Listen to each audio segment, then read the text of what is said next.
Sir Muralimohan గారు sir నమస్కారం sir. Sir అంటే మీరు చాలాసార్లు అన్నారు చిన్న సినిమాలు బతకాలి, చిన్న సినిమాలు ఆడాలి అని మీరు అన్నారు. కలేజా రీ రిలీజ్ చూసుకుంటే ఒక 4-5 ఫిలిమ్స్ వచ్చాయి. సో కలేజా రీ రిలీజ్కి ఆ ఓవర్లాప్లో ఈ సినిమాలు కూడా పెద్దగా తెలియలేదన్నారు. అండ్ అతడా కూడా వస్తుంది అంటే ఆ రోజు పెద్ద సినిమా భైరవ అని కానీ ఇలా ఓపెన్ స్టేట్మెంట్ ఇచ్చారు కలేజా వల్ల మా సినిమా ఆడలేదని. సో అంటే ఇప్పుడు మళ్ళీ పెద్ద హీరోలతో ఇలా రీ రిలీజులు రావడం వల్ల చిన్న సినిమాలు అనేవి కొంచెం వెనక్కి వెళ్తున్నాయని అంటున్నారు, ఏమంటారు? అంటే మీరు అనుకున్న ఎక్కువ రావట్లేదు కదా, ఎన్ని వచ్చాయి చెప్పండి. ఇప్పుడు దాకా రిలీజ్కి వచ్చిన సినిమాలు ఎన్ని ఉంటాయి? ఓ 10 ఉంటాయా, ఒక 20 ఉంటాయా, అంతే కదా సంవత్సరం.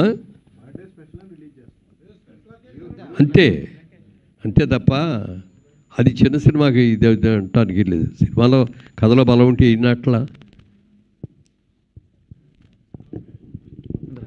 థ్యాంక్ యూ అందరు కూడా థ్యాంక్స్ చెప్తూ, చిన్న సినిమా అనేది సక్సెస్ అవ్వాలనేది డెఫినెట్గా అవ్వాలి సార్. చిన్న సినిమా ఉంటేనే 10 మందికి, కొత్త వాళ్ళకి, చిన్నవాళ్ళకి మరి ఇది పని దొరికేది.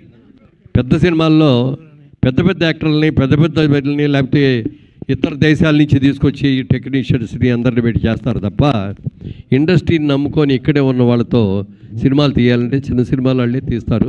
అందుకని చిన్న సినిమా రావాలి, చిన్న సినిమా బతకాలి.